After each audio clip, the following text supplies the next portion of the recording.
So in just a few minutes, when I get started, the girls are, there's a little box in the back, you just noticed it. It's so that you can write a question on a card and drop it in the box, and then goes right in the little box, and then we can ask the question that you want us to ask.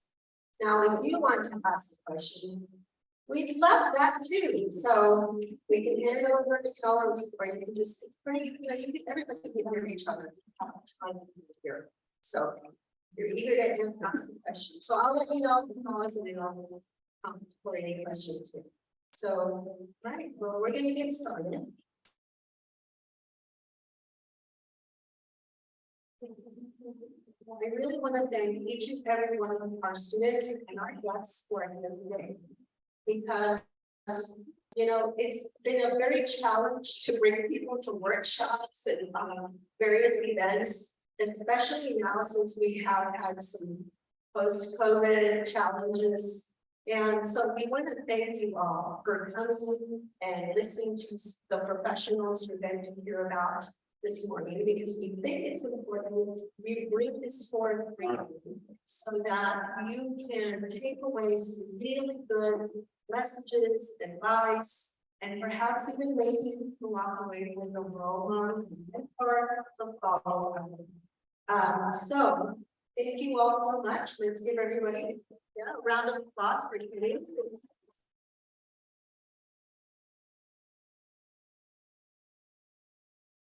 And of course, we want to thank our speakers for taking the time on a Saturday.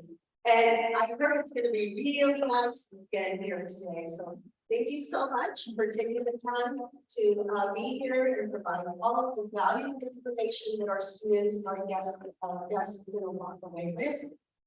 We cannot thank this more. I mean, we're so appreciative. We find this to be very invaluable for our STEM students. And, hopefully by the end of this session, they'll make a real strong connection with you so that they can make that follow up on maybe they want to be your mentee. And hopefully you're available. And if you're not, then you can another reference because I can get with your very busy schedules. So I'm going to start off with one of our first wonderful speakers is Dr. Lauren Esposito. Raise her hand. She is the curator of Archaeology at the California Academy of Sciences, founder of 500 Years Scientist Network, founder and co-director of Islands and Seas, BS and a PhD in biology, an MS and a PhD in ecology and evolutionary biology. Alma Maters, University of Texas, El Paso, University of New York, Richard Gilder Graduate School at the American Museum of Natural History. Wow. Yeah. Wow. Big wow. Really? Thank you so much for being here.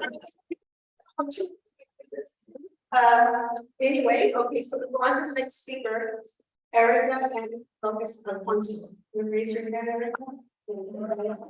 I hope you know the names so that when you do write a question card, you might say this is for Erika or this is for my person. Okay. And then she's a biochemist, co-founder and event coordinator of Boricuas in Berkeley. We'll have them explain all this. This is just wonderful credentials that we have. A PhD candidate in molecular and cell biology at UC Berkeley, BS in chemistry, a BS industrial biotechnology, University of Puerto Rico, Miami.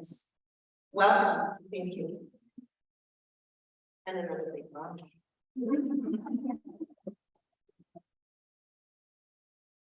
Next, we have Cinthya Cisneros. Hey,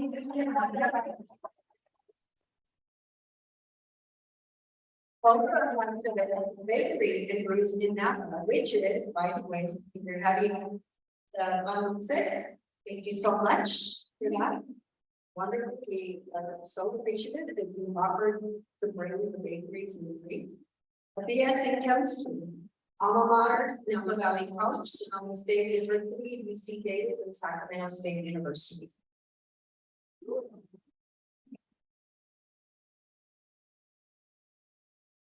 So that was Cinthya. Okay. And then we have Irene Morales. Project scheduler at Cancel Ducks, a BS in civil engineering. And alma mater is Fresno State University, where that nice guy is. I mean, in California.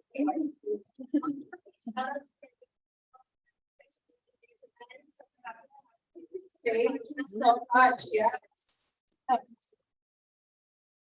Yeah, that she shared some possibilities for future steps for encouragement.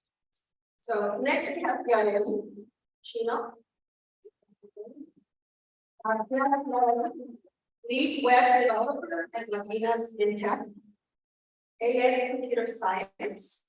BS Computer Software Engineer. Alma maters, Hartnell College, Monterey based State University. Welcome to you all. So very, very good.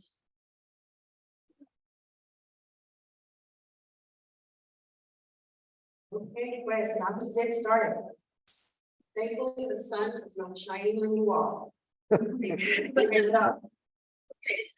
So my first question, I'm very thankful and I'm honored to be here to speak to help out Luz and SACNAS team. One of the things I want to say about the MESA Math and Engineering Science Achievement Program here is we worked really hard. I'm speaking to the speakers here. We worked really hard, Renee Rubio and I, to encourage our students to be involved in the STEM program. We feel that for the future, right, that when they transfer also to the university, that they are very ready to be able to apply themselves in asking questions, learning how to be resourceful, how to ask where are the resources that I need, making a connection with the faculty, and then remembering to come back and do what you're doing, giving back as a mentor and a role model, because we feel that's really important. So MESA works really hard to do that. And for this reason, SACNAS, thank you, Luz and your team, for encouraging us to have this experience today, because we feel it's really important. So with that, I want to ask the first question, and we'll start with Dr. Esposito. Or maybe we don't even have to down. Really, let's just kind of casually throw it out there, and you can raise your hand. So the question I have is, when you were a child, think back when you were a child, and whether you were having this dream of becoming, big question mark for you, whatever that was. And did that dream become who you are today, or did it change along the way and other things inspired you and has led you to where you are? And what would be that change? What inspired that maybe change from that dream, or maybe it was the same dream? How did you get into that experience where you are today? Anybody want to start with that person? Okay, hello. So my journey is really random and interesting, I think. And I say interesting because for a long time I felt like I had a plan. By this time I had to get my degree. By this time I had to do this. I wasn't a document student, so I relied heavily on scholarships. So all the time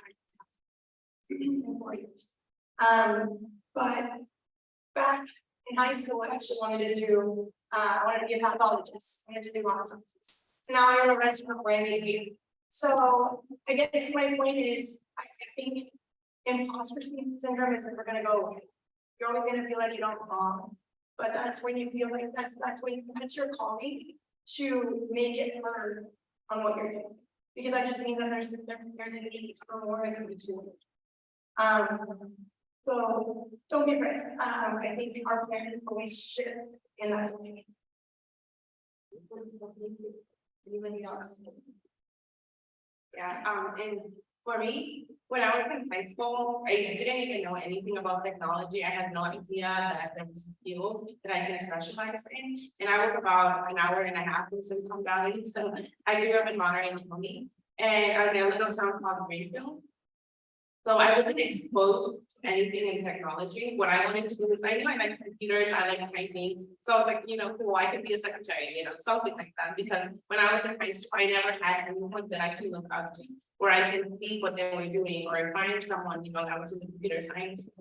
So that's what I wanted to do until I got to college. One of my professors, we did a fun activity on HTML and CSS. And I remember I did something like that back when MySpace was the thing to have. I used to change the color, and I used to add a lot of things. And I was like, this is so cool, you can have it with a computer. But I didn't know that was an actual field that I could go to until a professor told me, hey, you know, I feel like you're the only one that on the exercise does extremely well. I would highly recommend you get into computer science. I'll be teaching the introduction to computer science next year. So if you want to take that class, I encourage you. And I did, but it was really hard because, like we said, imposter syndrome is such a big impact, but you're always going to have that. And when I got into an internship, one of our mentors told me, you know, if you have imposter syndrome, take it as something good, because it means that you're learning. When you don't have imposter syndrome, you're not learning and you're not pushing yourself to the limit. So everyone experiences imposter syndrome, even me at my current job. I felt like, oh my God, I don't think that's good. I don't think I'm great. I just feel like maybe someone's gonna discover that I'm not good enough.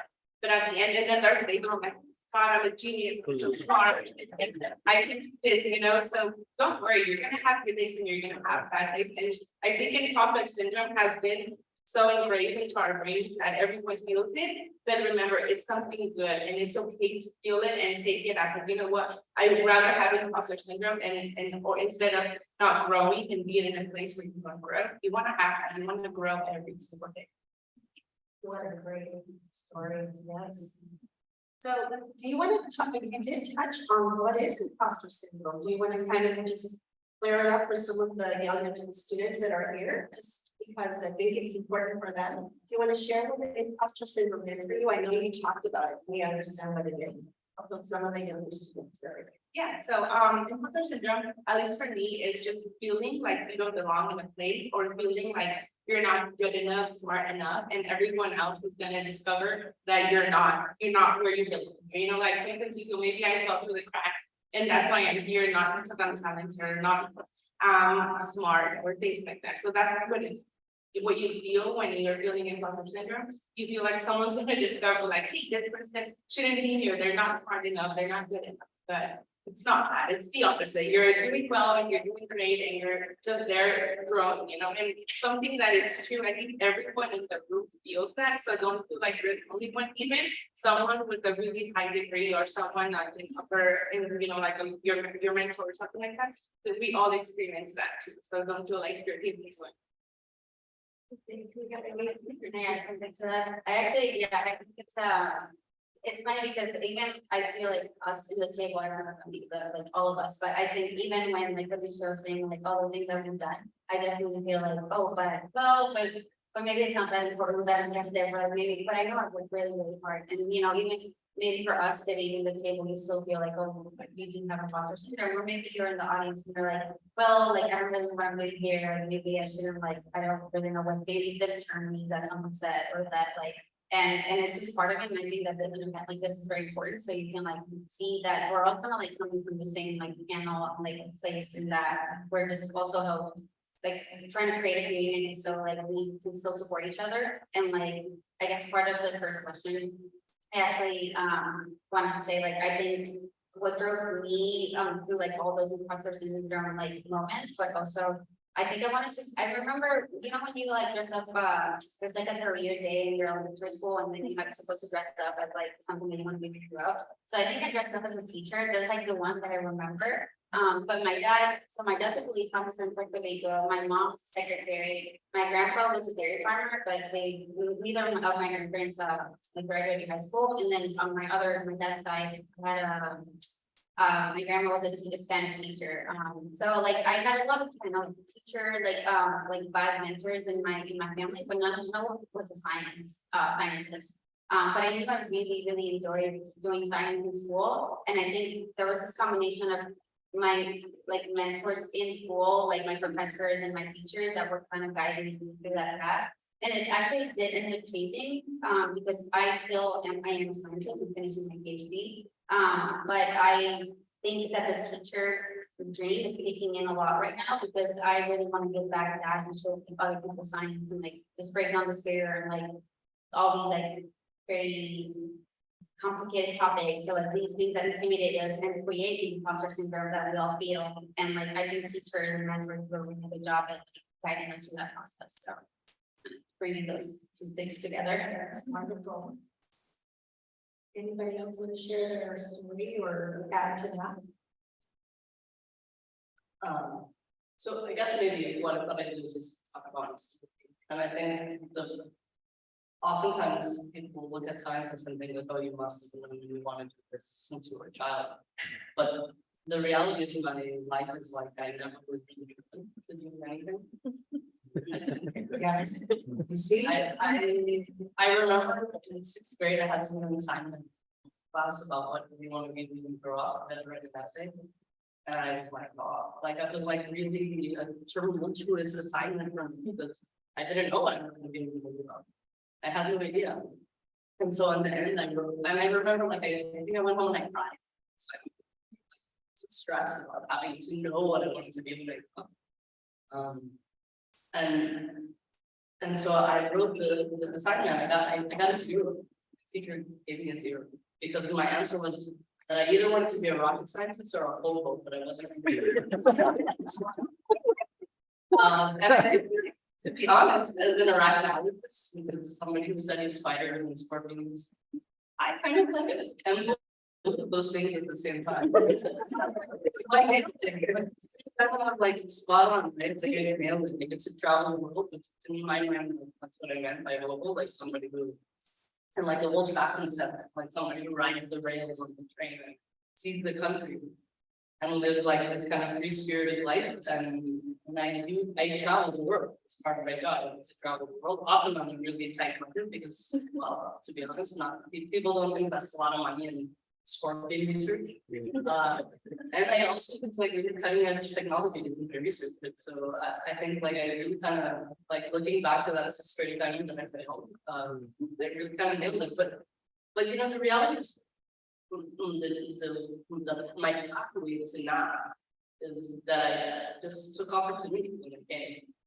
And I was like, oh, that seems pretty cool. So I guess I'll do that for a little while. And then another opportunity come along. Like, well, that one also seems great. So I'll do that. And actually the reason I'm here today is like now at this point in my life, having had the experiences and the opportunities that I've had and just going with them, I realized like opportunities and experiences are really important and valuable and help shape your pathway instead of you needing to know like through some like divine intervention what your future is. And so I just said yes, like to basically everything. And my partner was sitting in the room will say like, something that sucks. Doing something. But I just never really know what the opportunity is gonna bring. I find that things often like are amazing and I have a really great time. And sometimes other things I do and I'm like, this is terrible. I'm not gonna do that. Because it wasn't fun or it wasn't enjoyable, or it wasn't like intellectually stimulating or whatever the case may be. So like my path, I think when people find out what I do for a living, they're like, oh, you must have known you wanted to do this since you were a small child. They're like, but I didn't. I had like, I was always really interested in like teaching. So I pursued that pathway. That's why I majored in biology in college, was because I like nature. But I didn't know what I wanted to do with it and thought maybe I would go to medical school because at the time that was like the job I knew that you could do with a biology degree. And then opportunities appeared that I pursued them. Internship opportunities, scholarship opportunities, and along the way I slowly figured out, well, maybe by accident, what I wanted to do, or at least it sounded good enough that I would keep doing it. But even still, like you heard that my introduction, I am a PhD. I run a major research lab. I manage a global initiative with a $30 million budget. I run 2 nonprofit organizations. My lab has 10 students and postdocs, and like every week I feel imposter. So I think that like I love what you said about it being like an indication that you're growing, because I think that it's absolutely true. Along the way, you're going to doubt yourself on whether or not you feel wrong. And I think like one of the main reasons for that is that most of the structure that we operate within, the academic structures, the professional structures were built by white men. And so to be somebody that's other than that means that you're operating in this white supremacist culture that makes you doubt whether or not you belong intentionally. That's why it was. That's why I was like, and so I think that that's often what gives you that sense of doubt and makes you wonder if you belong, and that's exactly what you should be pushing back. Because you do, and those structures are no longer dominated by white men. They're dominated by all sorts of people, and still some of the doubt remains that makes us wonder whether we should be. Thank you. Wow, okay, so that's amazing. I have so many millions of questions, but I'm not gonna ask. I think it's only fair for the audience to ask. So this is a perfect time. I'm sure that by now we all are going, oh my God, I have millions to ask. I know you and I sat down together, right? I'm telling you right now my story in Texas, but because I'm originally from Texas, so I know Texas is the world capital. It's ask for insects and spiders and everything, right? I would say California. Oh, yeah.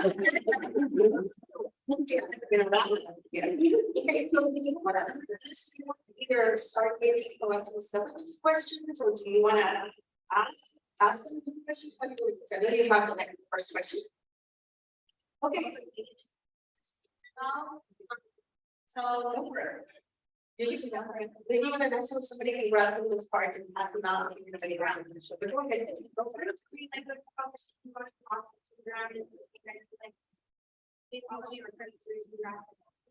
So have you ever like felt pressure, you know, like when you're thinking about like an interest, things like that, have you ever felt like influence and pressure to pursue something you didn't really, you know, like, because I know like for me, like maybe the Latinas is now, I think I agree, but at first I didn't feel the pressure to pursue it, you know, oh, I think I'm Latina, it's making money here for years, and I was like, you know, so have you ever like used to like you know, it's I don't know like how confident it's not very it's a great question. So yeah, and at the same time, right? So being first degree, I knew what I didn't want to do. I come from a family that are all farm workers. Spanish is a pretty language. I didn't want to go out there and pick language. So what I feel like helped me get through college wasn't just the opportunity given to me in high school, but support from this time. And when in college, yeah, there's this idea that you just make a lot of money. And it's your parents struggle, everyone needs to go or just do whatever they're doing and get them. So yeah, a little bit of pressure to go and make that money so they don't have to do that for the rest of their lives. Right. I think I don't think it's a bad thing. I think it's also an opportunity for you to explore things that you may not have thought about, right? So I think seek those opportunities and embrace those opportunities. The worst thing that can happen is that you don't like it. In the policy, you know, maybe you change your mind or something else. But if you don't take that opportunity, you'll never have.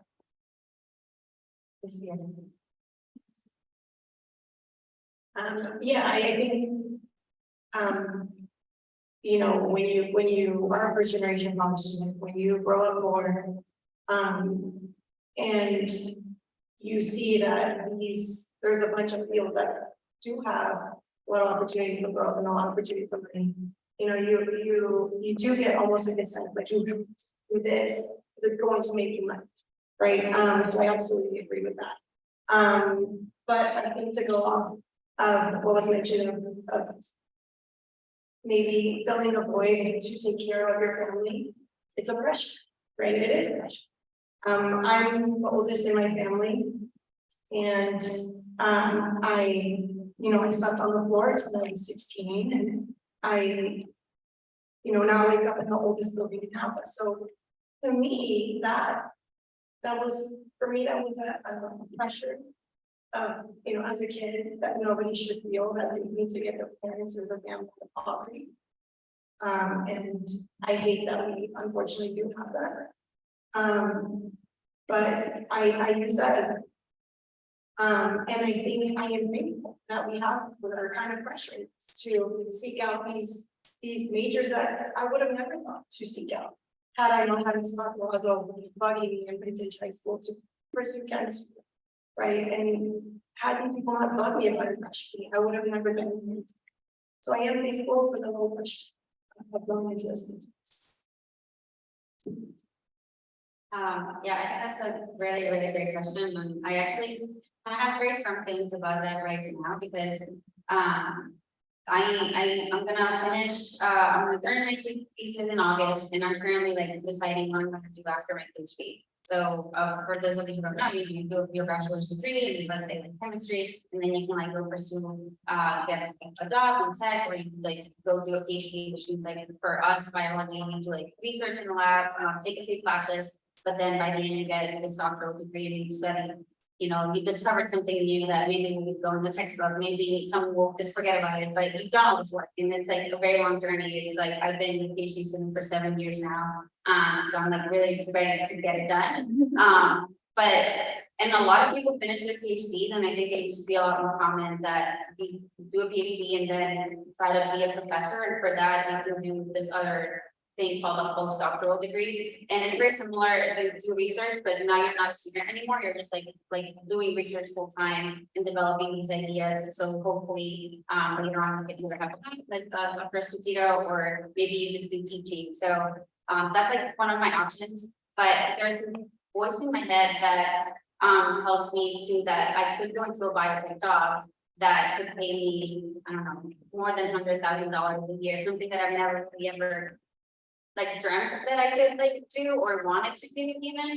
And most of that voice is like me saying like, oh, well, I could help my family so much more with a big salary like that. And I feel like, Puerto Rico has a big like electricity problem, for example. Like, we have like blackouts like once a week. There's like not electricity in my house still. And it's like there's all these little things that I really want to help them with. And this question really comes along because it's like, well, do I keep pursuing this like thing that I know I like?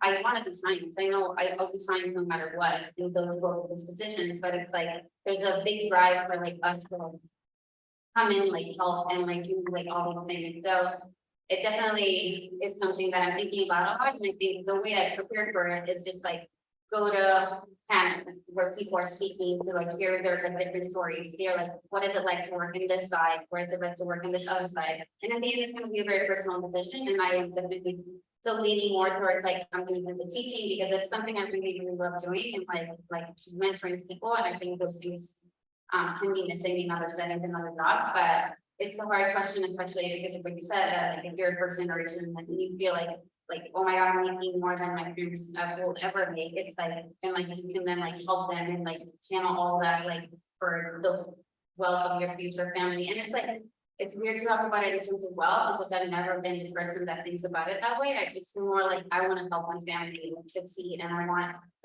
was the first one in my family to like finish college as well. And I know that because I did that, my sister went to nursing school and also finished, and my brother is gonna graduate at the end of this year from college too.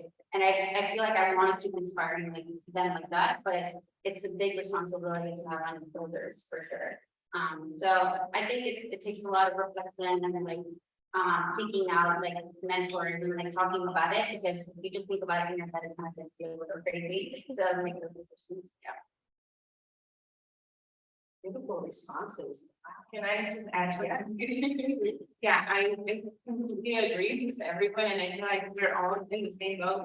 We're first generation. I'm the first one to graduate, you know, from anything from high school. And into college, my family also works in the field. So that's exactly what I knew that I didn't want to do as well.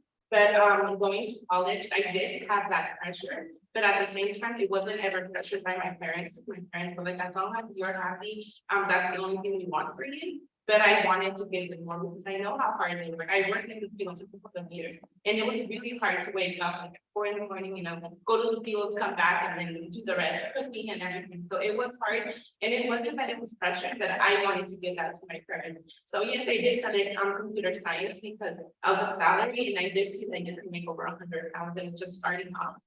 And it was a decision that I would make again once more. Now my mom lives with me, and I'm super happy to have her living with me. My little sister also lives with me, and she's here, and hopefully she gets inspired to follow something in Spanish, because she also likes Spanish. And then I also helped two of my sisters, wanted to get her bachelor's degree, and the other one is currently in college.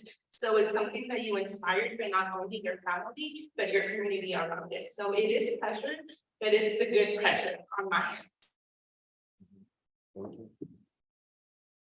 I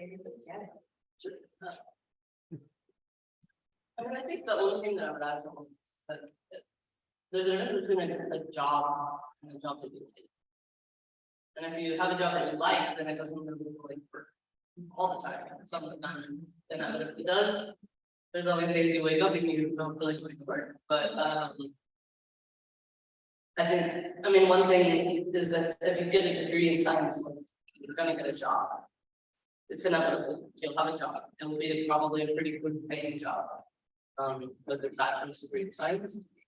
And if it's a good paying job that you like, then you get to go to work every day and enjoy what you do, enjoy your day. I think the one thing that becomes difficult sometimes is explaining jobs to people who are unfamiliar with those kinds of avenues of work, like to your families who maybe are like, you're doing what again? And every time they explain it to your Thea or your grandma or whoever, you're like, that's not really what I do. But you just say it like, because at least they kind of have a sense now. But I think that like the explanation is easier than having a job that you hate. So that's the one thing that I would keep in mind. Yes, very, very valuable response there. And I myself couldn't agree with you more, just because, you know, there's sometimes when my significant other says, wait, what are you doing this weekend? Why couldn't we hang out together again? Or what are you doing? And I said, okay, well, I have to do this, you know, it's my job, it's my role, and I love it. Okay, I don't care, I don't get paid. I love it. It's what I love to do. I chose to do this job. Right, so even if it takes some extra time, even my own personal job at work, and then it's taking my personal time away. I feel like if I balance my life with work and a little extra time away from work, it's, you know, it works out really well. It's at the end of the day, I'm happy. I'm happy, and I love that I serve others. You know? So do we want to ask another questions? I have more, but I'd rather spend more time with others than asking questions. And I also want to give, I'm sorry, before we get to continue with that, I do want to give recognition. We do have two professors here from Napa Valley College, Lisa Nussberger and Carrie Ruffley. So Lisa, the math professor here, thank you so much.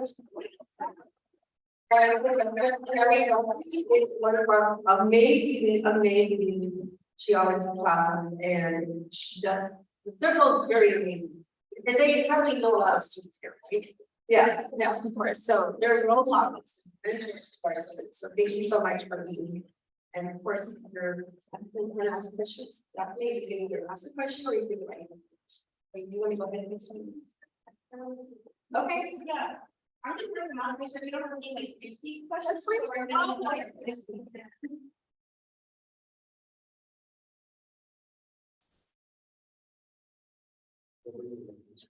Oh, it's in writing.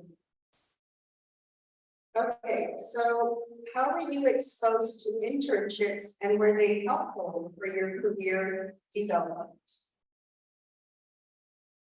I'll start it off. So I was exposed to internships, maybe sophomore in college. I went to Fresno State. I graduated with a degree in civil engineering. The first internship I got exposed to was through a program called the Yarely Chino that I was part of in high school. So I joined in high school because it gave you free trips to like all the time. Right, so we went, I remember like so many places with generating. Then in college, they expanded and we're now serving the college students. I was like, oh, this is great. And they offered unpaid internship. And so it was an opportunity that was given because I was open to the idea of going and joining a club. Right, so it's kind of, I guess, if you join a club organization in high school or college, there are networking opportunities. And for me, fortunately, that was my first internship. I got exposed to multiple, like wonderful people that guided me and helped me through my college career. I was able to get scholarships. I got a college with no debt because of these networking and resources, right? So, yeah, I got it.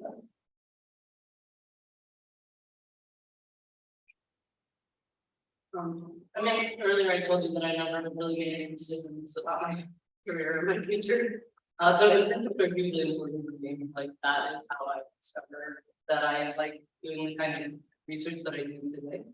And I would say, like, although unpaid internships can be really great opportunities and like be really transformative, you should value your time and labor because there's lots of paid opportunities out there. And you should seek them out because people are dying to have students, particularly students from historically marginalized or underrepresented backgrounds in their internship programs. It's actually like a requirement of most federally funded internship programs that you target and intentionally recruit students from historically marginalized backgrounds. And so for me, like probably the most important thing that I ever did as a graduate was research experiences for undergraduates, summer internship. These are internships that are funded by the National Science Foundation, and they're all over the country at university and nonprofit institutions. And you typically a 10-week paid summer internship that provides housing and transportation, and you get the opportunity to do research yourself in the lab and decide whether or not maybe you like that thing, but get paid to do it. And for me, I did an RU. At the American Museum of Natural History, where I went back to do my graduate study. And it was like really transformative. It was the first time I grew up in El Paso, Texas, which is right on the border.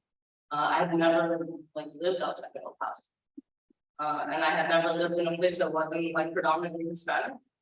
So for me, it was like the first time that I not only left my home city to live somewhere else. It was the first time I ever left and lived on my own, like away from my family. It was the first time that I had ever been to a big natural history museum. I'd never visited like a science museum before in my life because there wasn't one in El Paso. And I spent this summer like learning about this thing that I had never even thought about in my entire life.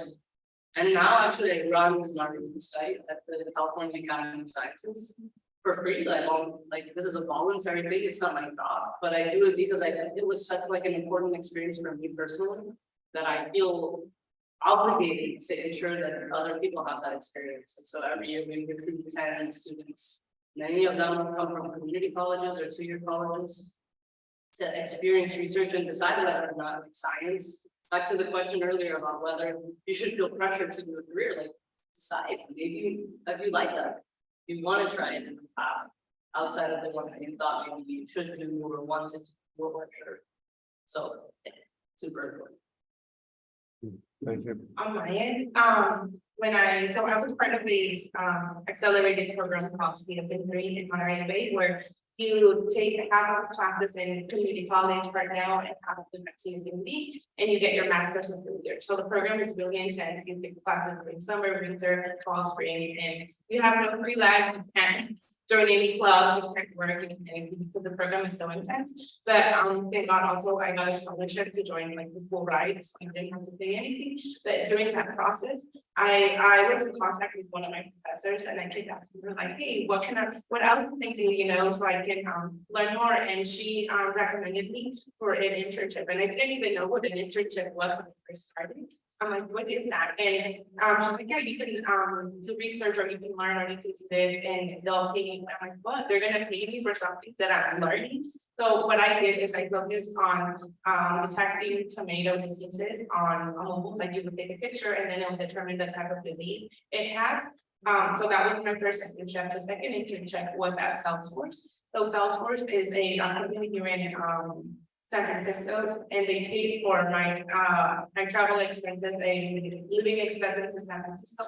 I stayed there for about like 10 weeks. And it was a great experience because we got to work with engineers and software engineers and learn about testing, learn about how to launch a project, learn about all the different systems whenever you're delivering offer. And it was a great experience, and it's something that really set me apart from anyone else who had been applying for other jobs. So thanks to that internship, I was able to get interviews for like companies like bigger companies like Apple and Google, you know, because they saw the company on their resume. They probably would say, oh, you know, this person has experience. They've done 2 internships in the past.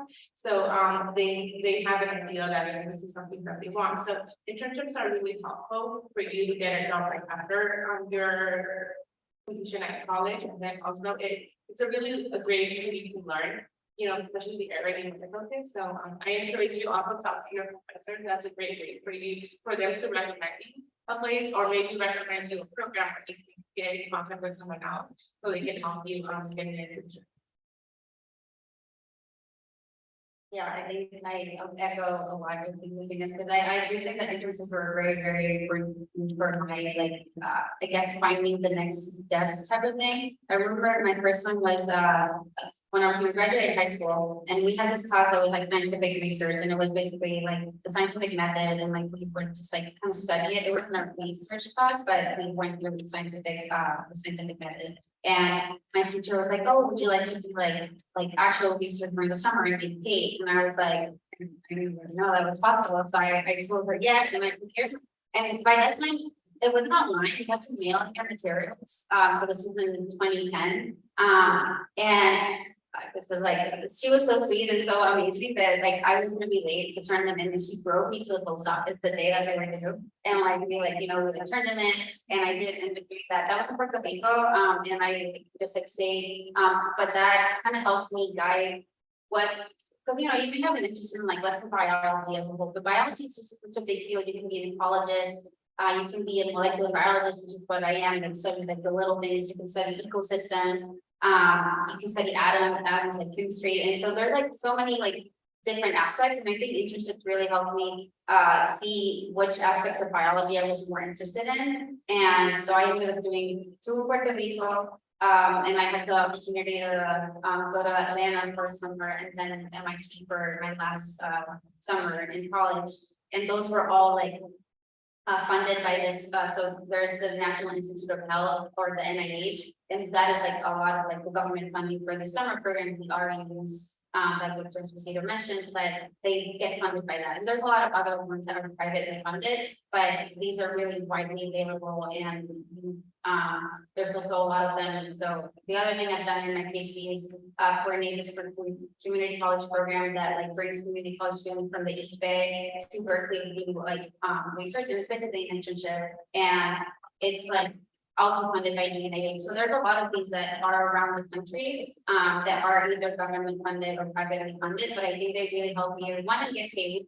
and like, yes, have your time be like paid for in your own work, and also just guide those through. And I think for me, the most important thing, at least when I try to recruit someone for these internships, is also like, just give you the chance to see if you like it, because maybe you think you like really love like molecular biology, and then you try it and you're like, I kind of rather like work with bees, like do more like an ecology project. And I think they're important for that too, so you like get a chance to decide, do you like this path, do you not, and make those decisions for yourself, and they really empower you in that way.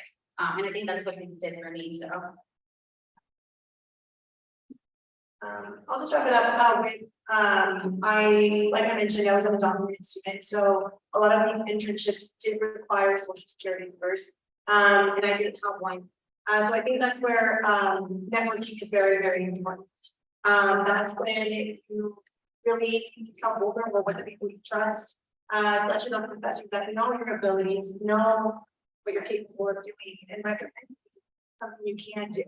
So I was eager to get money, get paid as a student, right? You're eager to do all these things to help you grow and learn. But I couldn't do a lot of those internships. So I was very vulnerable with one of my professors, and he actually came together with his whole department. And what they did is they created a job for me that they really needed at the college. And so I was the one that was preparing all of the equipment for all of the biology and chemistry. So I would get up 2 hours earlier, hustle in, I would make sure everything was calibrated and ready to go for all the labs. And it paid me as a scholarship every year. So I definitely learned the ins and outs of las máquinas. Like I love working with them, but I also loved to know that I didn't want to do that for the rest of my life. And I was so grateful because I did learn so much. So it's been like a wonderful way to find out how you can work with the circumstances that some of us might be. So since let me add, there's a question here for you, Cinthya, and for so, and I'll go ahead and ask the question. It says, how hard was it to start your own business? And then for Erika, it's how difficult was the transition from studying in Puerto Rico to the US? So go ahead, Cinthya, if you want to respond to that. Very challenging to open up a business. I opened in the middle of COVID. So my opening date was May 14th, 2020. But I think this is where like my science brain always kicks in. How do you figure it out? How do you get creative with what you have and make it work? So yes, llegué unos 3 días a olvidar I had to whip it out. It's that again, that responsibility that we talked about where my parents left their jobs that they were in for 25, 30 years to back me up and support me in this crazy venture. And then COVID happens. So I also in the beginning, my mom, my dad and I were delivering these conchas and beer in people's houses. We made it work to pay our rent. We had to pay rent now. And we just, social media. I knew that social media was a big thing then, right? And it's was now, but you're creating things to make sure that people were so excited about coming into the community in a time that nobody really thought, right? But it's something challenging that I love because it pushes you to continue growing. So even though we're having that, I think the COVID side now it's like, okay, now how do we continue getting people excited to be here now? Adobe, it's a very challenging, very, very, very fulfilling business, right? I'm in love with it. Just in try to have this. Good for you. Okay, go ahead. Thank you for asking that question. It has been quite a journey. I think I definitely feel very lucky that I finished my bachelor's and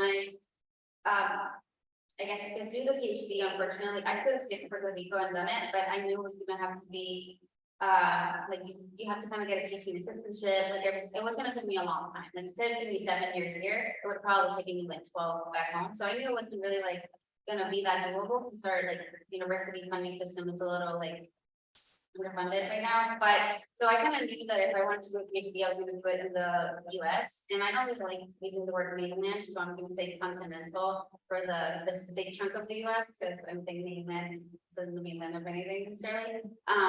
But, and so I knew I was gonna come to the continental US to do it, and I was always very independent as like, you know, I'm the oldest of my three, like of three, and like my college was only like an hour and a half away, but it was like a big change, like my sister stayed like in my hometown, and like, you know, it was hard to move then, but then I was like, oh, you know, it's not gonna be that big of a deal when I move to the US, like, I'll just look a plane, and that turned to be not quite as easy, obviously, especially because I picked the graduate school that was the furthest from home that I could pick. I could have been going to New York or something like that. That was like a little easier. But I've been really lucky that my family has been very like supportive of me, and that they understand, and they've never been like, oh, like como que, oh, no estás aquí, or like if something. And I always feel very guilty when something happens, there's an emergency, and like I'm not directly there. But I have found ways to show up for my family, like. My dad had open heart surgery 2 years ago, and I'm lucky that my job is very flexible, and I could like go and stay with him for a month and like take care of him. And so I think I did what I had to do in the moment that I felt was necessary. And what I'm doing now is I want to move to the East Coast so I can be like even closer. There's no direct flights right now from San Francisco to San Juan, so it is. I don't know, like an 18-hour trip to go home. It's like almost like going to Denmark or something like that, you know, going to the other side. So I'm excited to at least be closer. And I think the way I thought about it was that I know this is going to be temporary, like the PhD isn't going to be, I don't know, maybe like 6 years, something like that. So I knew it was going to be a little chunk of my life, and then I could make my way back. And my dream, what I'm working for, is to go back to Puerto Rico and like actually live there. Like I never left. This is the one thing that I'm like really working hard right now to do, is like I never left thinking that I wasn't gonna come back. I left and I was like, okay, I'll be back in 6 years. And this is year number 7. I'm not there, but I am making my way back, and like you know, I'm gonna move to the East Coast, I'll probably be there for like 3 or 4 years, and then really try to move back to Puerto Rico, because I think we have a big exodus of people, and it has been really hard to come back. And maybe that's something you want to do. You want to like go away for college or for your PhD, and I think it is possible to come back, right? It's like if that's what you really want, especially in a place of California, if your family's like around here, it's definitely doable to like then find the jobs. I think in Puerto Rico, it's like at least the challenge is finding the jobs, but I'm gonna fight. I'm gonna fight and try to find a job, and even if it ends up being like a halfway, the East Coast, halfway in Puerto Rico, I'll make it work, because I really just want to be a scientist, but closer to my family again. Yeah. And if I can ask the next question for you, Erika, real quick, because there is this question that I think maybe kind of segues in what you're talking about. How would you change the educational structure system to better fit the needs of diverse students, primarily within the big organizations? Yeah, I think I actually also think about this a lot, because so in Puerto Rico, or all Puerto Rican, like maybe I know the Dominicanos también, like, and, you know, like there's like people from Colombia that come and like also study in Puerto Rico, but it's like a very like Caribbean vibe. So I think our institutions are definitely, they're built for us. They're not built for white people. They're not even built to like maybe even serve like all the diversity that could be possible. And I think that coming from the US, it's something that I think like a US based institution like over here in California that I think about a lot, because then coming back, there's like all these other cultures that I think also need to be acknowledged in the way that we like either teach. So for example, when you teach science, like you teach it through a lens of like people, like not all those discoveries were made by white men, like maybe a lot because that's, you know, the structures were benefiting them, but a lot of things were discovered also like by Latinos and Latinas and like people in Africa, like, you know, a lot of very different diversities. And I think at least teaching through a lens that shows that is important. And honestly, the internship, I think, not just government funded, are also starting to be part of institutions. Like I was a Smart Scholar, but I know there's like other scholars, fellowships like McNair. And you know, I think institutions should kind of have, all institutions that have research or that are four-year institutions should have those, but then you get to like really bring in the students and also like pay them in like the, you know, pay them in the way, give them these opportunities. And The other difference that is big for us is that we don't really have community colleges, because it's like everyone just goes to the four-year institution, and I think it was kind of a bigger shock for me moving here for grad school and learning a lot more, and I think making just education, like, I don't know, it's like so expensive too, and I feel like it should be a lot more affordable for people to like pursue that and not have to like rely on like either taking loans or having to like get like a full ride. So it's definitely a lot of things to be more like, I think structurally, the education system should change to benefit people of color and like of different backgrounds as well. It's a big push. I don't think it's an individual's work. It's definitely like all of us, you know, all of us here in this room, like put like una sorrentora in that and then like push for things. I think that is a way it's gonna happen. Thank you, yes, and that's a good response. Actually, you wanted to also just really share a little bit about what you said you do in Berkeley, right? Was it, yeah, you want to talk about that so that the students can know? The community college. Yes. Yeah, so the program's called Bridges to Baccalaureate, and it's a program that brings students from the Peralta Community College District into like Berkeley to do research, and it's just the way that it's written. Basically, we like pick students, and we've actually created a separate grant that like picked one undocumented student that was able to join us like 2 years in a row as well. And it's one of these internships that you come to UC Berkeley and do like research. The NIH is trying to like restructure it. So right now our program is like writing the grant, so it like starts up again. But it's a really good opportunity to do research and like kind of like get your foot also into the transfer, like into transferring into like a bigger school like Berkeley. Or like I think that's like usually very intimidating. Something that comes out of it is like a cohort of like students that know each other and that you don't feel like you have imposter syndrome just by yourself, like you're in a class with someone else that has been through the program. So it's been very rewarding for me to do it as a coordinator, but I think for the students who like one of my students from 2020 that was virtual, and I just helped. She applied for graduate school for a PhD and just accepted, and she's going to Northwestern, which is in Chicago, to do like her PhD this August. So it's been super rewarding because I don't, you know, she came from like Merritt College and like jumping all the way into like this like national PhD has been like really incredible to see her grow like that. And I'm happy to talk about like that as well. Very impactful. Thank you so much. Okay, so Eric, you said that there are, I forget that, do we have finalists for the audience for this that are writing? Okay, yeah. Well, we ask the question. So, Monica Morales asked, many of you have mentioned your first generation. What was your experience with social support throughout your journey in higher education? And to elaborate, how did you approach conversations about higher education with your family?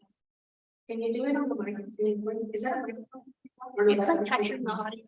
Yeah, okay, so I don't, were you all able to hear, because it echoes out this way, so it kind of, you know, sounds. The question was about first generation and support is go through your. So they were asking, basically, what was your experience with like your social support system, like your support network, and how did you approach conversations about higher education with your family? I can talk a little bit about this.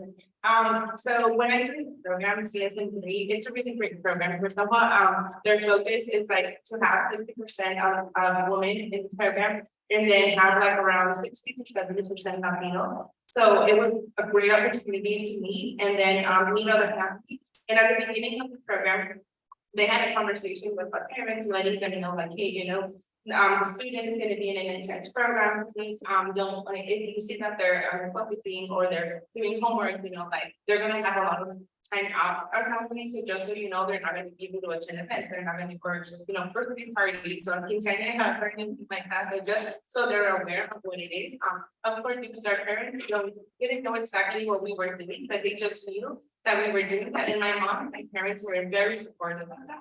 Every time I would go into study on Saturdays or Sundays, they would be like, you know, like, yeah, don't worry, go ahead and study. Don't worry about us, or if you have to do something else, it's fine. So it's really important to inform. Of course, they're not maybe not going to understand everything completely, but at least so they can have an idea of what it is. And then also the cohort, I was in the cohort where we would take classes, and every single class we were taking together. So we built a support system where, for example, if I was struggling with English, someone would help me with English. If someone else was struggling in math or linear algebra, I would help them with that, you know, so it was very supportive where we built a group of people that if you were struggling with something, we were very vocal about it and we would help each other out. Because if your grades dropped below a D, you were kicked out of the program. If you got a C, then you were in probation. And after that, everyone was so worried. I'm like, oh God, I have to be, please someone help me. So we would encourage and help everyone else. So it's really important to find people that are doing the same thing as you are, so you can help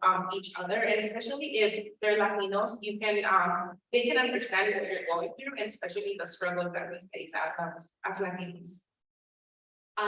So I've always been kind of like the odd person out, right? So we kind of like, I had a group of friends in high school, we were on AP courses, we were in sports, and it was time to apply to college, and we all ended up going to Fresno State, we moved in together. And that was really great to have this group of girls who I felt that had the same goal as me, which was to graduate college, get into college, graduate, right? But again, like I never really fit in with like a group of people, right? And so I basically, the funniest thing to this is that in high school, right before senior year, there was a similar program. It's called a 50% program. And it's through it was through a local community college called Yarely College that was able to participate in, because one of my counselors, tall white man named Tom. I went to his office hours for whatever reason, not trying to my grades, but it was just more of a I needed directions for something. And he got to talk to me and goes, hey, like, you know, what about this program thing? It'll be, I think it was Mondays at 6 o'clock. You take a class, you earn 3 credits, you go straight to your college. I'm together.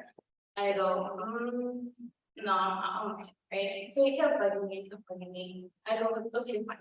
But 6 o'clock, and it's really, and it's a 15-minute commute, right? I don't know, I'm like, I don't think this is gonna work. He showed up on the house and talked to me mom and dad, and I was like, hey, I see potential in Irene. I will try to finish. That's what I was gonna do. Oh no. Why told us not in my own? I just my daughter. I don't know, right? And that was actually the first like conversation with my parents of like, he's the counselor. He knows like things about college. We don't know. We don't even think this was an opportunity for me like last year, right? So I think that's what really kind of inspired like the conversation, and then our high school, with the graduate high school, so we didn't have all the resources and started high school, right? So had all those odds against me, like 60 students. But they did have they did create a program to educate the parents for the high school students. So it was an after school program. 6 or 7 p.m. and out of town for like 4 weeks in terms of what's college, community college, private college, UC colleges, in Spanish. And it was you get dinner, you show up, you get dinner, you get educated, and you get the parents get to come at the end of the day. Like, yeah, it's dinner, we're going. So I think that kind of with my mom was really just kind of the person that was most open to my dad. She would go with me, we went, she got her diploma, and I think because of that program and because of some I was able to go to college, right? So the whole conversation is for sure worth talking to services. Okay, so we have a lot of questions here, and I didn't like to read some of these, right? Because I some of them sort of blended in a little bit, not many of them, and they're great questions. I wish I could ask all of these, but in the interest of time and we respect everyone's time also. But was there another question over there on the line before I Okay, great. So are they able to hear us as well? Yeah. Okay, cool. It's really nice that we could stay like this. Yeah, okay, so, you touched a little bit on this, so if you could, so that I can try to see if I can get all these questions, because people really have good questions here. So let's see if we can, what time do we have to make sure, maybe, okay, we have 30 minutes, sorry. If you just touch on it a little bit, okay, on the spots. What do you think is the biggest hurdle women in STEM face today? What do you think is the biggest hurdle women in STEM face today? And you can just, you can think it's just a few words and it's balance. So, I mean, there's all kinds of like really interesting statistics about what happens to people when they start college. And I just want to touch on two of them that affect women and particularly affect intersectional identities. The first is that for women in introductory STEM classes at the college level, they perform worse than their male peers, basically, no matter what they, like kinds of grades they have coming from college. And it's kind of like a weird phenomenon, like why would women who had the same grades leaving high school, took the same honors classes, like were just as good as their men's peers, perform worse in introductory STEM classes. And it's like, it seems to be really actually a cultural phenomenon. Interesting, yeah. The other factor I think that's really important to acknowledge is that for many women who are entering STEM careers that have intersectional identities, so identify also as like a person of color, Latino and Native Americans make up around 30% of the US population, 30 to 40, it's a bit unclear. And only represent in the life sciences, so like biology, 11% of majors in biology.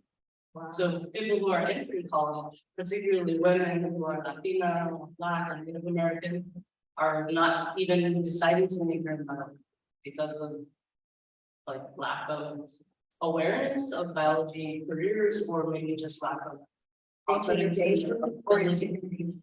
Intimidation, yeah. So lack of confidence because of intimidation or because of a lack of role models, etc. So I think that when we talk about like what's the biggest obstacles that women face, like there's a million. You can talk about this. We could spend this whole time talking about the barriers that women face in succeeding in their careers in science.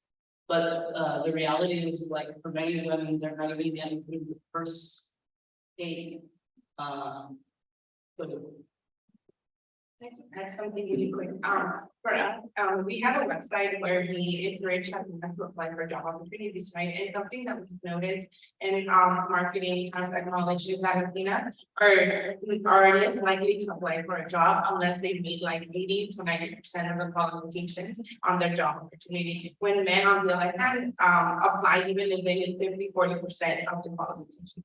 So I think one of them, I wouldn't say it's the biggest hurdle, but one of them is just believing in what you can do. So maybe don't think that you're good enough to apply for a job, even if you don't meet 100% of the qualifications, as long as you need 50 or 60% of apply.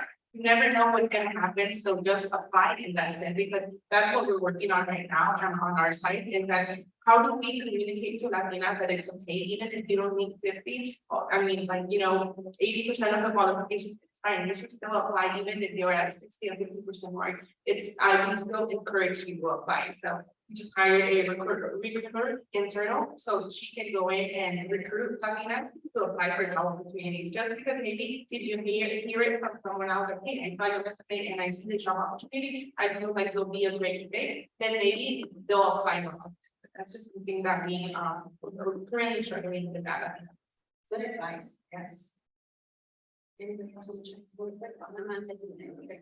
Yeah, I think we more like on the academic side, I think a lot of, this is like a problem too for women in general, but I think it's like also for like Latinas and like people of color that like I think there's this thing like at the academic ladder where you're like, oh, you finish your bachelor's, then like the next step, maybe if you want to say in academia is like your PhD, then the postdoc thing, and then you become a faculty.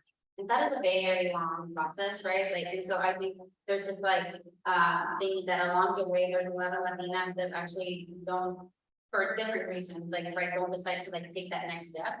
And I think at the very end of that line with like being a faculty, like, right, a professor that's gonna be either like at a research-based institution or like a primary teaching institution or a community college, like if you don't have that representation, and I used to think, you know, like maybe like, if you don't have that representation, I think it's harder to like have that person to back you. And even in my department right now, for example, there's like 80+ faculty, and there's like, I think there's 2 Latinas like out of the 80, and then there's like 1 African American woman, and you know, there's like very, very low numbers, and it kind of like, it doesn't inspire you, and then in some ways it doesn't make you feel comfortable with like even bringing up different things like I don't know, like having families or like helping your families. And so I think that is one of them. It's also not I don't know what the most like the biggest hurdle is right now, but that is definitely in academia one that is very present. It's like this academic ladder like picture, and there's many different why this happens.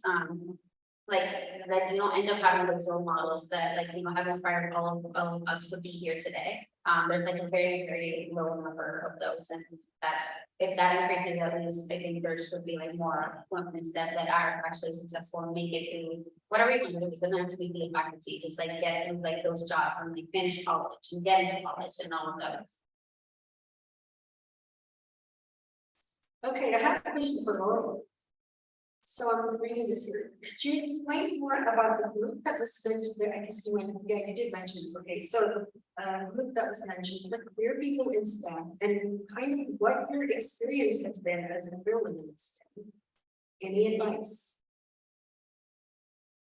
Sure. So in 2018, I founded an organization called 500 Queer Scientists, which is a group that was originally started as a disability campaign. Because being queer is not really something that's spoken about openly within scientific communities.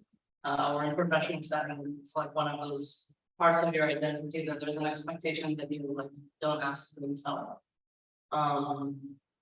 And so I started this campaign because I had not had any experience where I worked with another queer person in my educational pathway. I had never had an openly queer professor. I had never had an openly queer lab mate. I had never met another queer ethnologist, and I was working as a primary investigator, as a scientist in the oldest scientific institution west of the Mississippi, which is California Academy of Sciences, in the gayest city in America.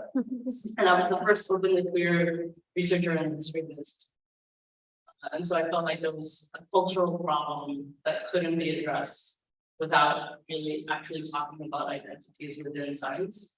And so I launched this visibility campaign to really become more of a networking organization. At this point, we have over 2,000 people who have contributed their stories of their identity, both as an LGBTQ+ identified person, but also as somebody working in science or technology or engineering or mathematics or public policy or education. So all the sort of STEM and STEM adjacent things. And I think that for me, like the experience of launching this campaign and building this community was one that was like reassuring that I wasn't the only one. And as somebody who works in San Francisco, I think I was really in a place of privilege. In 2018, being queer was not a federally protected identity in the workplace. So you could be fired in the states for being openly gay or trans. And so for me, I felt like I was in a really big place of privilege being in California where it was protected by the state and being able to talk about my identity, and felt like there were so many people in so many other states, but even still in so many other countries today, where openly sharing our identity is something that's risking perhaps their lives or their safety or their profession. And so it was reassuring. Like I've met all kinds of queer and trans scientists all over the country, all over the world. And I think that it's been really empowering to create that community and be an open part of the community.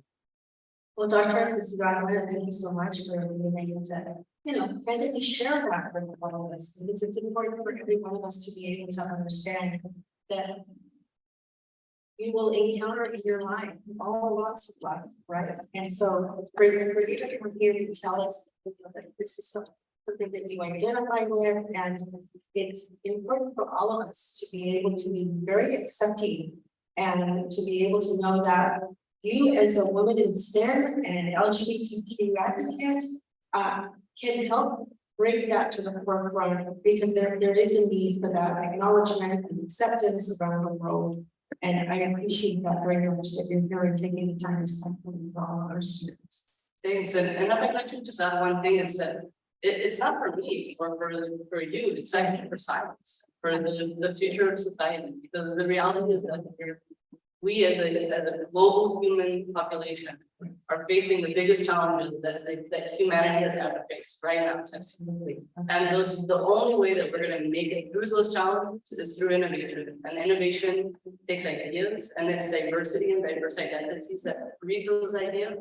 And so if we're not celebrating our identities, we're not innovating as a human community. So it's not really about my acceptance or your acceptance, it's about how we move forward as a community and survive.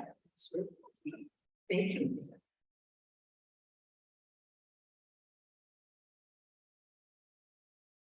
Good job. Much. No matter how old we get, we are always like learners. Just amazes me. Yeah, it's okay. Okay. Yeah, we're getting near the end, and so, you know, we have about a few more minutes left. I can continue to ask the questions. Do you have anything else planned here for me? Because I don't know what else. Okay. Okay. I love this part of before I ask these questions though, I do want to ask very quickly, are you all, would you be available for some of the students who might be looking for a mentor or, you know, an email exchange, and they can ask you follow-up questions so that, and then have your email addresses, yeah, everybody's email addresses, please, yeah, okay, good. So I just wanted to make sure that you can share that with the students if they ask us, so that they can continue or they want to connect. Okay, so let's see here, this one. Thinking of your journey, I think we touched a little on this. To your profession, who inspired you? Who, or maybe I think we did talk a little bit about that. Maybe if there was one person that really inspired. I would say I feel like I have a few professors. It's definitely Dr. Arteaga. She's the one that encouraged me to apply for the internship for the diseases. She was the only female in the department, so I always looked up to her. She's the one that connected me to my first job as well. She knew that I was looking for a job opportunity, and she told me like, hey, Irene, there's someone hiring. Here's the link, but just please make sure that you negotiate your salary. So she always been the one that has encouraged me. And then also Professor Scovia, he was the one that told me like, hey, you know what, you should take the client. This is something that I see you're really good at, and you'll definitely like it. And I used to always follow up with him like every 3 months, you know, like just connect and talk to him and let him know what I was doing and maybe just how he was doing. So he was a really good support for me, and he always encouraged me to go out there and never be scared and ask questions. Honestly, so those are the ones that encouraged me a lot. I think for me as a family and like my community, right? I kind of just like doing it. That's very hard because I think everybody goes to through different things in life, right? So I'm definitely my parents. I mean, they left us, so they're family, their house, their security, to come here to give us a better opportunity, like who doesn't, you know, like it's wow. So that inspired me to be courageous and move and go home, right? Like, okay, they do like us country, like I can move 4 hours away. And then like the community, again, I come from a very small, community called Orange Grove, we didn't have any street lights. But just, it's like a beautiful, beautiful place, full of Latinos, Latinas, but all are hardworking people. And they make a living and they're happy. Look happy. And it's a beautiful, inspirational, just like they're here every day. Yeah, I think that's a hard question. I think, I always try to push this out there. I think, and I think we all go through different phases in life, right? And I always focus on getting a high crew, right? And so I feel like the high crew encouraged me and hyped me up to be who I am today. Has all been different throughout the stages, right? And even now, right, it's like I'm always constantly looking for the peaks that hype me up, so I can get that energy boost again. Because again, even at this, age and part of my career, I still feel like I don't know what I'm doing half the time. So I can consistently am looking for people that can pick me up and give me that gas so I continue doing what I'm doing. So I can't pinpoint exact people maybe for sure, but it's just being on a constant front of like finding those friends that I feel like we're your lowest, the mentors like I feel like we're your lowest, because ultimately that's what it comes down to. Because you go get there, you don't feel like you're not, you don't want to make it to the work day or something that really down. It's those type of people that you work with. So I'm always constantly in the search. Yeah, I think it's like very similar, also very great question.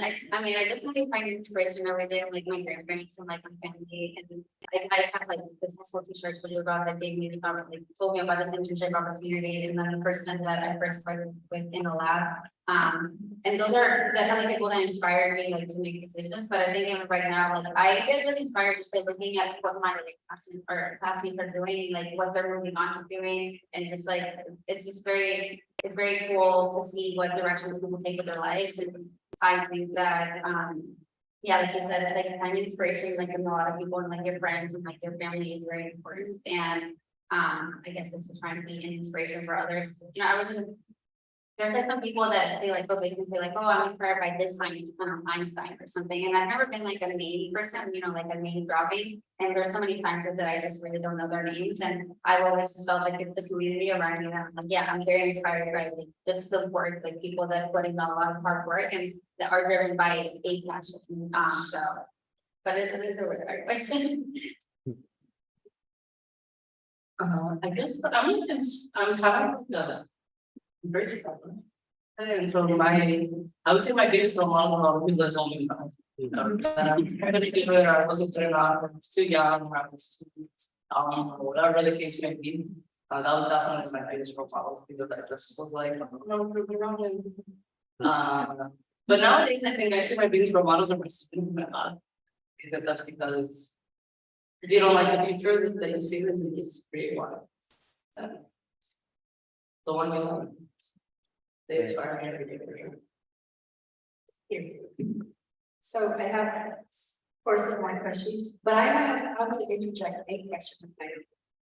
So many of the students in the recent step, they strive to get the straight A's. They strive for the straight A. And if they don't, they work with it. Because they're really good at a high GPA. Why these are trying to go to the schools, right? We use these dominantly.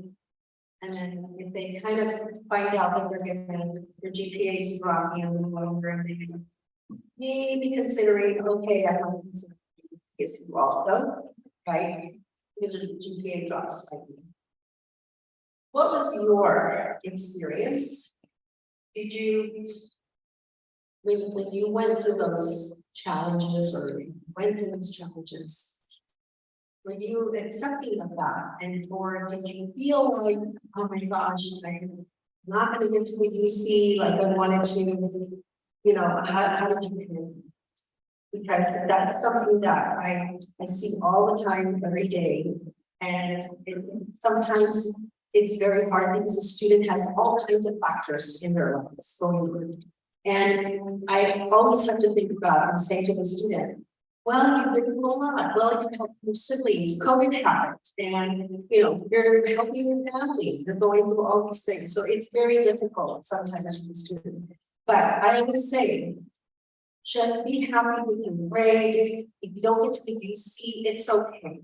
It's okay, you're gonna transfer, you can still pursue the thing that you want, but what advice do you give that student? I think that's the most important thing we teach. I worked really hard to try to get to Berkeley when I was in high school. And at the time, I didn't have this thing. So I had to decline to Berkeley. Because I couldn't afford it.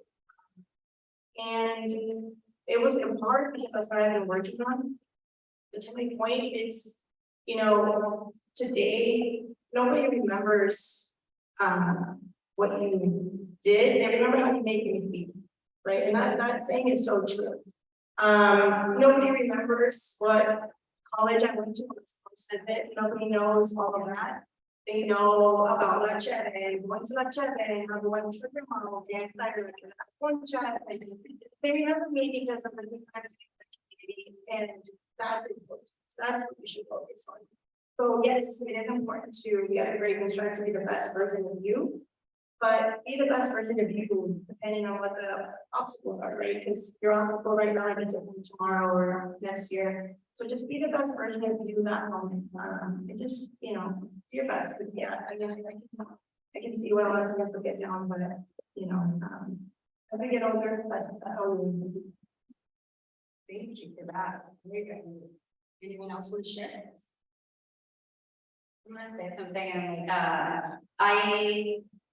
you know, like I told you that in Puerto Rico, there's not really the community college system hasn't arrived yet, and I think, you know, you go straight from high school and then you apply to college. And I definitely worked really hard to like do the straight A's and everything like through like high school, and then like I got into the UPR like department that I wanted, so the industrial biotechnology one. That was like it was very hard to get into that department, but then there was also really hard classes, and I think the first couple of years I was very good, very driven. Like I was studying like really hard, but then I got involved in a lot of extracurriculars that made me kind of like, you know, you do these extracurriculars and then you want to like get this experience, like maybe you're in Chi, maybe you're in SACNAS, and that's something that takes time away from your classes, but you still get this like passion for it and you like enjoy it. And I think it was definitely a balancing act of like you still need to try to get those like not straight A's. I don't.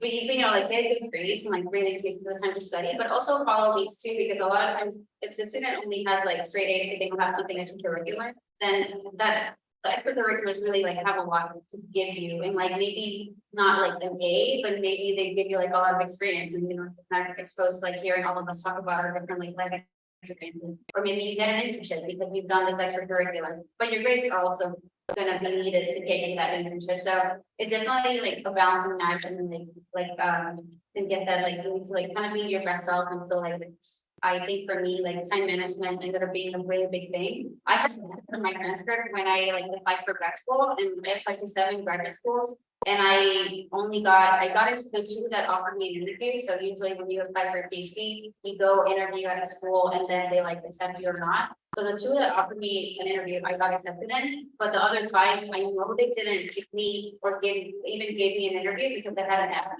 And that's because I spent a semester really not managing my time very well, and I got an app. And I closed down those doors in those 5 schools, and I'm here, you know, I made it to Berkeley, I'm finishing my PhD. It didn't stop me, but I should have done better, and I should have like really reorganized my time. So I mean, none of you have to, you know, go through that necessarily, or, but you know, just try to be aware of how you manage your time, but still like be like try to be yourself. I just wanted to end by saying that do it for yourself. Don't worry about the grades. They don't matter. As somebody who decides to gets to be a graduate student in my lab, I've never looked at a single transcript. Yeah. Like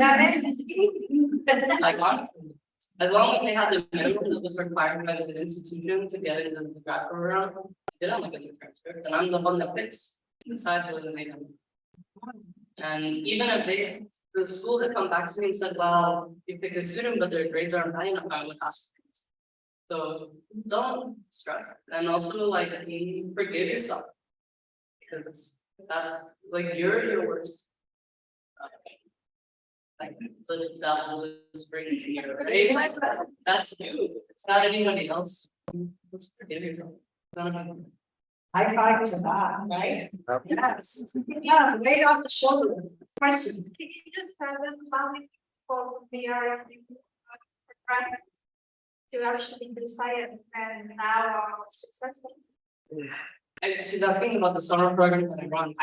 I don't really know. In your lab already, have a good character.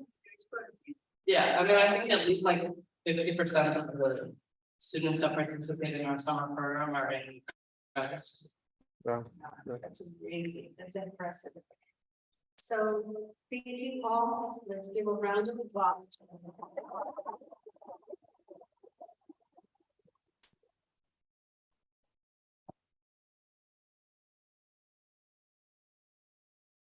I just want to say thank you so much, you guys, for taking the time and coming here to talk to us. Please don't stop doing this because it's a big motivation for us as a Latino. Yeah. We need a lot of this, so thank you so much for that. Keep on motivating us. Yes. Very, very good points. Thank you. Again, we can't thank you enough because we know, like I said, this is personal time from your schedules. But we also want to thank our SACNAS team. Let's give a round of applause.